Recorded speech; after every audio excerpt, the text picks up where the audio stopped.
Sir कल एक मामला सामने आया प्रशांत किशोर की जमानत को लेकर। काफी हाई प्रोफाइल मामला रहा। वो कोर्ट में प्रोड्यूस हुए, उन पर सरकारी काम में बाधा से संबंधित कुछ धाराएं लगाई गई। उस धारा के आधार पर कोर्ट ने उनको बेल दे दिया, लेकिन बेल देने के बाद उनमें उसमें शर्त उन्होंने लगाया कि आपको कोई आंदोलनात्मक कार्रवाई में शामिल नहीं होना है। तो प्रशांत किशोर के वकील ने बोले कि प्रशांत किशोर ने इस बेल बॉन्ड को भरने से इनकार कर दिया है कि हम शर्त के आधार पर जमानत नहीं लेंगे। ठीक है। और उसके बाद वो बेऊर जेल के तरफ प्रस्थान हो गए। तो क्या जिस न्यायालय ने, जिस कोर्ट ने ये कहा कि भाई शर्त के आधार पर हम जमानत दे रहे हैं आपको, क्या वो शर्त हटा सकती हैं? क्या वो इस तरीके का उनको अधिकार है? नहीं, रेगुलर बेल ये तो निश्चित रूप से रेगुलर बेल होगा जी। और रेगुलर बेल में एक बार बेल ऑर्डर इश्यू हो गया तो उस ऑर्डर को मॉडिफाई करने का राइट उस कोर्ट को नहीं है। उसके लिए मान लीजिए उच्च न्यायालय इंटाइटल्ड है 482 में। डिस्ट्रिक्ट जज अगर एक बार बेल दे देते हैं तो वो उस कंडीशन को फिर अगेन रिकॉल नहीं कर सकते। नहीं, इसको सामान्य डिस्ट्रिक्ट जज नहीं दिए, सामान्य कोर्ट बेल दी है इनको, तो वो डिस्ट्रिक्ट में रिव्यू कर सकते हैं। हाँ, डिस्ट्रिक्ट में रिव्यू कर सकते हैं, लेकिन जो कोर्ट मजिस्ट्रेट ने बिल दिया इनको। जी, मजिस्ट्रेट ने बिल दिया है। हाँ, तो मजिस्ट्रेट को रिकॉल का पावर कहाँ है? जी, न पावर रिकॉल का है न रिव्यू का है। क्रिमिनल प्रोसीजर में रिव्यू का कोई प्रोविजन नहीं। उन्होंने जो आदेश कर दिया उसको वो बैक हाँ, नहीं। जो आदेश कर दिया अगर उसके खिलाफ में इसको जाना है तो रिवीजन में जाए डिस्ट्रिक्ट जज के यहाँ, या हाई कोर्ट जाए, या 482 में क्वेश्चन के लिए जाए उस ऑर्डर को, या मॉडिफिकेशन के लिए। वो इनहेरेंट जुरिस्डिक्शन हाई कोर्ट का है और 397 में सेशंस कोर्ट का है रिविजनल जुरिस्डिक्शन। जी। अदरवाइज उस मजिस्ट्रेट को पावर नहीं है कि वो रिव्यू कर सके। तो ये जो सर बातें आ रही हैं सामने, वो ऐसा संभव है कि मतलब कुछ कर सकती हो? एक कानून में ऐसा संभव नहीं है। जी sir, thank you sir, thank welcome. नमस्कार, संतोष की रिपोर्ट में आप सबों का स्वागत। और आज हम संतोष की रिपोर्ट में बात करने जा रहे हैं कि कल जो कुछ भी हुआ प्रशांत किशोर को लेकर, कैसे हुआ, किसने ये पूरी दास्तान को लिखा, इसका डायरेक्टर कौन था, और इस पूरे खेल के पीछे मकसद क्या था। आज इसका हम खुलासा करने जा रहे हैं, बड़ा खुलासा, कि किस तरीके से प्रशांत किशोर को इस राज्य में एक पॉलिटिकल पावर के रूप में स्थापित करने की कोशिश हो रही है, वो भी जनता के आंखों में धूल झोंक कर, वो भी जनता को एक हीरो की तरह पेश करके। जबकि ये हीरो वाकई में कितना बड़ा कापुरुष है, उसकी हम एक से एक वानगी आपको सुनाते हैं। लेकिन वानगी सुनाने से पहले हम आपसे आग्रह और आरजू और विनती करेंगे कि दिमाग खोलकर इन बातों को सुनिए, मनन करिए और फिर आप अपनी प्रतिक्रिया दीजिएगा। वैसे मुझे प्रतिक्रिया से कोई गुरेज नहीं है, आपको जो लिखना है लिखिए, जो कहना है कहिए। मैं जिस व्यक्ति के बारे में जो ओपिनियन बनाता हूं ना, उसके लिए काफ़ी वक्त लेता हूं, उस पर काफ़ी रिसर्च करता हूं, तब जाकर एक ओपिनियन पर आते हैं उसके कि भाई ये आदमी क्या है। तो मेरा शुरू से मानना है कि प्रशांत किशोर वाकई में फरेबी किशोर है।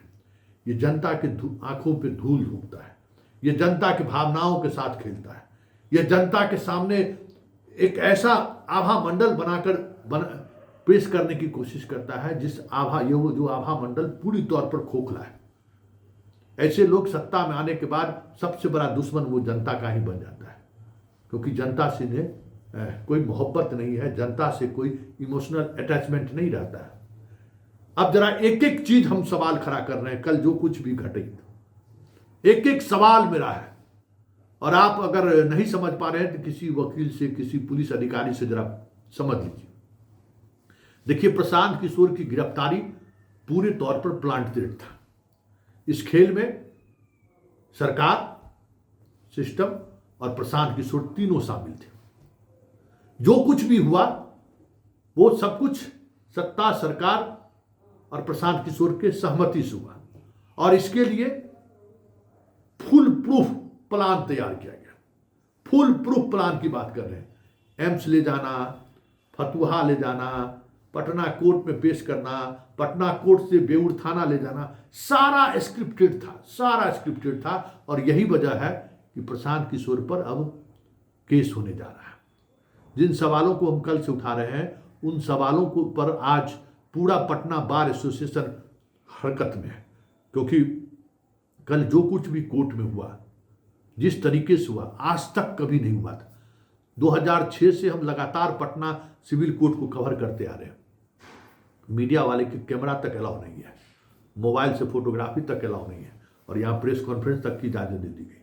कितने वकील का गाड़ी टूटा है, गाड़ी का शीशा टूटा है, कितने वकीलों को चोट आया है, कि पुलिस वाले घायल हुए हैं। आज सब के सब अपनी शिकायत लेकर पहुंच गए हैं। इसलिए फरीबी किशोर पर एक अलग तरीके का शिकंजा कसता हुआ दिख रहा है। अब जरा चीज़ों को समझिए, क्रोनिकली समझिए आप कि किस तरीके से इसने पब्लिक को आंख में धूल झोंकने के लिए, हम तो गांधी हैं, हम तो गांधी के अवतार, हम तो जेपी के धरती पर एक अलग अलग जगाने आए हैं। तो जरा देखिए किस तरीके से सरकार, सिस्टम प्रशांत किशोर को हीरो बना रहा था। इसने कल क्या कहा था मीडिया में, इन्होंने क्या कहा, इनके वकील ने क्या कहा कि बेल पर एक शर्त लगा दिया है कि आपको धरना नहीं देना है, बाकी कुछ भी नहीं करना है, और उस आधार पर हम जमानत नहीं लेंगे। एकदम गांधी जी वाले स्टाइल में बातें भी रखी, बहुत बड़ी बड़ी बातें हुई। आज मीडिया में खबर भी छपी है। क्या खबर छपी और क्या बातें आई सामने, उसके वकील से लेकर सब लोग क्या कहे कि जजमेंट बदल दिया गया। तो हम मतलब जजमेंट में जो बातें लिखी गई थी वो बदल गया, उसके बाद हम लोगों ने स्वीकार कर लिया। ये पूरी तौर पर गलत है, रॉन्ग है, पूरी तौर पर हम दावे के साथ कर सकते हैं। उनके वकील हम पर मानहानि का केस कर सकता है, हम तैयार हैं केस झेलने के लिए। एक बात समझ लीजिए, कोर्ट का जो प्रोसेस है ना, हम आपके हाई कोर्ट के एक सीनियर एडवोकेट सुरेश प्रसाद सिंह हैं, बहुत सारे मुकदमे लड़े हैं, और यही व्यक्ति है, इन्हीं ने कितने मामले को एक्सपोज किया है। परीक्षा के दौरान धांधली, विश्वविद्यालय की धांधली, मतलब उसके एक्सपर्ट हैं ये। उनसे हमारी टेलीफोनिक बातचीत हुई, वो भी हम आपको सुनाएंगे। देखिए, अगर कोई मजिस्ट्रेट अगर आदेश जारी कर दिया, वो उस आदेश को पलट नहीं सकता है, न खुद उसका रिवीजन कर सकता है। ये बात आप समझ लीजिए, आपको उससे हायर कोर्ट में आपको जाना पड़ेगा। तो ये कहना कि मजिस्ट्रेट जो है सो अपना आदेश बदल दिए, ये सरासर मजिस्ट्रेट के का अवमानना है, उनके अधिकार क्षेत्रों को गलत तरीके से प्रस्तुत करने का बड़ा अवमानना बन रहा है। हमें लगता है कि कोर्ट को संज्ञान लेना चाहिए। इस तरीके का पब्लिक डोमेन में बयान देके हीरो बनने की जो कोशिश हो रही है, ये इस पर कोर्ट को संज्ञान लेना चाहिए और कठोर कार्रवाई करनी चाहिए। ये सरासर गलत है। प्रशांत किशोर ने उस बॉन्ड पेपर को भरा है, और बॉन्ड पेपर से भरने के बाद जमानत लेकर वो बाहर निकला है। ये जो साक्ष्य है ना, वो साक्ष्य चीख कर कह रहा है। इनके वकील क्या कह रहे हैं कि पुलिस जो है ना, इतना ज़्यादा हंगामा हो रहा था कि कोर्ट से कॉपी लेना भूल गया, या सोचा कि बाद में कॉपी ले लेंगे। ऐसा हुआ है क्या? 14 दिन की न्यायिक हिरासत में अगर कोई एक्यूज का आदेश होता है ना, तो बिना उसकी कॉपी लिए हुए कौन से हंगामा हो रहा था भाई? बाहर हो रहा था ना, कि जज के कोठी चैम्बर के अंदर में हो रहा था। इसके वकील कह रहे हैं ना कि पुलिस को लीगल प्रोसेस की जानकारी नहीं होती है। वाह वकील साहब, आप लीगल के एक्सपर्ट हो, आप पढ़ाई किए हो, लेकिन पुलिस वाले रोज यही काम करता है। आप हाई कोर्ट में प्रैक्टिस करते हैं, लेकिन ये पुलिस वाले रोज यही काम करते हैं, बिना मतलब ये लिए हुए, आदेश लिए हुए वो निकल ही नहीं सकता है। और कहते हैं आदेश की कॉपी लेना पुलिस छोड़ दिया, भूल गया। बार क्या बात है? ऐसा हुआ है क्या? और जब आदेश की कॉपी लिए हुए बिना उसको बेऊर जेल क्यों ले गया भाई? किसका इंतजार हो रहा था? कॉपी का? ऐसा कभी नहीं हुआ है। तो ये जो तर्क दिया गया, ये तर्क प्रशांत किशोर के उन तमाम जो एक स्क्रिप्ट रचा गया था, एक जो निर्देशक महोदय जो दिल्ली और पटना से जो स्क्रिप्ट रच रहे थे प्रशांत किशोर को लेकर, उसके अनुसार पुलिस एक्ट कर रही थी। वो जो प्रशांत किशोर प्रेस कॉन्फ्रेंस कर रहे थे, उस समय वो जमानत पर छूट चुके थे। ये हम दावे के साथ, तथ्य के साथ कह रहे हैं। है किसी को तो इसका खंडन कर दें। बेऊर थाने पर वो इसलिए बैठे हुए थे कि उस जो बातें उन्होंने कह के आया था, उसको जो है वो जस्टिफाई कर सके, जबकि ऑलरेडी सारी प्रक्रियाएं कोर्ट में पूरी हो चुकी थी। सारी प्रक्रियाएं पूरी हो चुकी थी। मतलब देखिए कितना जनता के नजरों में महान बनने के लिए किस स्तर तक ये लोग गिर सकता है, ये बात समझिए। क्या स्तर है कि जनता हमको महान समझे, कि हम जनता के कौज पर, छात्रों के कौज के लिए हम किसी भी हद तक जा सकते हैं। इनका मेदांता जाना जो है ना, उसी बॉन्ड की वजह है। कल कहते ना कि हम धरना पर बैठेंगे, हम नहीं मानेंगे। क्यों नहीं बैठ रहे हैं? अब बीमार हो गए सब। आगे आगे देखिए क्या क्या हो रहा है। आंख खोल कर रखिए सिर्फ आप लोग कि प्रशांत किशोर को सत्ता में बैठे हुए लोग दिल्ली से पटना तक ऐसे लोग इनकी फील्डिंग कर रहे हैं ताकि प्रशांत किशोर बिहार में एक थर्ड फ्रंट बनाने में कामयाब हो जाए। और इस बार थर्ड फ्रंट के सहारे महागठबंधन को कैसे कमजोर करे, इसकी कोशिश है। हालांकि राजनीति में कभी भी दो दूना चार नहीं होता है। कोशिश करने वाले का है को ही बड़ा नुकसान हो जाए, ये भी कोई बड़ी बात नहीं होगी। जो लोग ये सोच रहे हैं कि प्रशांत किशोर अगर थर्ड फ्रंट बनाने में कामयाब हो गए तो महागठबंधन को नुकसान होगा, तो हमको लगता है कि कहीं यह भूल न साबित हो जाए। क्योंकि प्रशांत किशोर को जिस तरीके से प्रोजेक्ट किया गया है, जिस तरीके से एक नए अवतार की तरह कल पेश होने के लिए उनको जो सारी मर्यादाओं को तोड़ने की जो इजाजत दी गई है, ये बिहार है प्रशांत बाबू। यहाँ उड़ती हुई चिड़िया को जो है ना हल्दी लगाना जानता है। आपका भी परिचय बाकी है। चलिए, आज सुबह सुबह पप्पू यादव प्रशांत किशोर के लिए बहुत कुछ कहे हैं, जरा आप भी सुन लीजिए।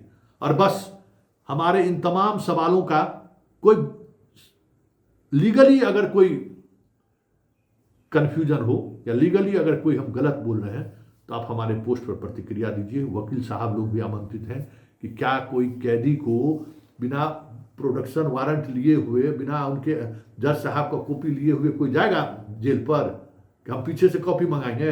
ऐसा हुआ है क्या? और कोई मजिस्ट्रेट या जज अगर फैसला ले लिया तो वो अपने फैसले को रिव्यू कर सकता है क्या? पप्पू यादव का भाषण सुनने से पहले जरा सुन लीजिए पटना हाई कोर्ट के एडवोकेट क्या कह रहे हैं। हालांकि हमने शुरू में भी आपको सुनाया है कि भाई ये नहीं हो सकता है, और हम फिर आपको सुनाते हैं और उसके बाद पप्पू यादव की बातों को सुनिए। सर, कल एक मामला सामने आया प्रशांत किशोर की जमानत को लेकर। काफी हाई प्रोफाइल मामला रहा। वो कोर्ट में प्रोड्यूस हुए, उन पर सरकारी काम में बाधा से संबंधित कुछ धाराएं लगाई गई।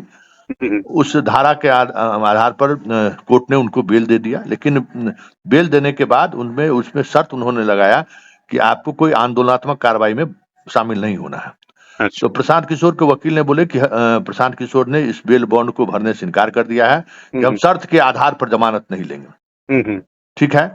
और उसके बाद वो बेऊर जेल के तरफ प्रस्थान हो गए। तो क्या जिस न्यायालय ने, जिस कोर्ट ने ये कहा कि भाई शर्त के आधार पर हम जमानत दे रहे हैं आपको, क्या वो शर्त हटा सकती हैं? क्या वो इस तरीके का उनको अधिकार है? नहीं, रेगुलर बेल ये तो निश्चित रूप से रेगुलर बेल होगा जी। और रेगुलर बेल में एक बार बेल ऑर्डर इश्यू हो गया तो उस ऑर्डर को मॉडिफाई करने का राइट उस कोर्ट को नहीं है। उसके लिए माननीय उच्च न्यायालय इंटाइटल्ड है 482 में। डिस्ट्रिक्ट जज अगर एक बार बेल दे देते हैं तो वो उस कंडीशन को फिर अगेन रिकॉल नहीं कर सकते। नहीं, इसको समान डिस्ट्रिक्ट जज नहीं दिए, समान कोर्ट बेल दी है इनको, तो वो डिस्ट्रिक्ट में रिव्यू कर सकते हैं। हाँ, डिस्ट्रिक्ट में रिव्यू कर सकते हैं, लेकिन जो कोर्ट मजिस्ट्रेट ने बिल दिया इनको। जी, मजिस्ट्रेट ने बिल दिया है। हाँ, तो मजिस्ट्रेट को रिकॉल का पावर कहाँ है? जी, न पावर रिकॉल का है न रिव्यू का है। क्रिमिनल प्रोसीजर में रिव्यू का कोई प्रोविजन नहीं। उन्होंने जो आदेश कर दिया उसको वो बैक हाँ, जो आदेश कर दिया अगर उसके खिलाफ में किसको जाना है तो रिवीजन में जाए डिस्ट्रिक्ट जज के यहाँ, या हाई कोर्ट जाए, या 482 में क्वेश्चन के लिए जाए उस ऑर्डर को, या मॉडिफिकेशन के लिए। वो इनहेरेंट जुरिस्डिक्शन हाई कोर्ट का है और 397 में सेशंस कोर्ट का है रिविजनल जुरिस्डिक्शन। जी। अदरवाइज उस मजिस्ट्रेट को कोई पावर नहीं है कि वो रिव्यू कर सके। तो ये जो सर बातें आ रही हैं सामने, वो ऐसा संभव है कि मतलब कुछ कर सकती हो? एक कानून में ऐसा संभव नहीं है। जी sir, thank you sir, welcome. मेरी बात समझिए, मैं ऐसे कोई चर्चा नहीं करना चाहूँगा। मेरा सिर्फ इतना ही है कि एक व्यक्ति ने पॉलिटिकलाइज करने की कोशिश की और अपना पॉलिटिकल माइलेज लेने का प्रयास किया। बीपीएससी के मुद्दों को उन्होंने गायब कर दिया, खत्म कर दिया। बीपीएससी के बच्चों की उम्मीद को खत्म कर दिया, सपनों को। उन्हें राजनीतिकरण नहीं करनी चाहिए थी, ये बिल्कुल गलत था। अनडेमोक्रेटिक जो कानून इजाज़त नहीं देती है सिर्फ मीडिया माइलेज लेने के लिए, जबकि उनको कहीं 300 कहीं 400 व्यूअर्स मिला है, 800। आप अपना अपना चैनल देख लीजिएगा कितना माइलेज मिला है उनको। तो वो गलत फहमी के शिकार हैं, तो मैं कुछ नहीं कह सकता हूँ। मैं उनसे एक सलाह करूँगा कि वह जिस तरीके से राहुल गांधी और तेजस्वी जी को कहते हैं नेतृत्व करूं, आप क्या हैं? क्या आप होते कौन हैं कि राहुल गांधी या तेजस्वी यादव जी नेतृत्व करे? आप क्या टिट्टी के तरह आकाश टेकिएगा? तो उन्होंने 3 दिन मात्र पॉलिटिकलाइज किया है और बीपीएससी के मुद्दों को गायब कर दिया, पेपर लीक के मुद्दों को उन्होंने गायब कर दिया। और कुछ सोशल मीडिया और कुछ पत्रकारों ने उनको बैठे बैठे बीपीएससी का मुद्दा गायब कर दिया और मुख्यमंत्री बना दिया। तो आप सोचिए ना, बीपीएससी मुद्दा पर चर्चा नहीं और चर्चा मुख्यमंत्री का और नेता का, तो इससे बड़ा दुर्भाग्य बीपीएससी का क्या होगा? एक आरोप ये भी लग रहा है बापू जी कि नहीं, इस सब पर नहीं बोल। को हाईजैक किया। कल प्रशांत किशोर से पूछा गया, उन्होंने कहा भैया मेरी बात सुनिए ना, है तो गांधी मैदान मेरी बात सुनिए ना। इनके और हम कुछ नहीं कहेंगे।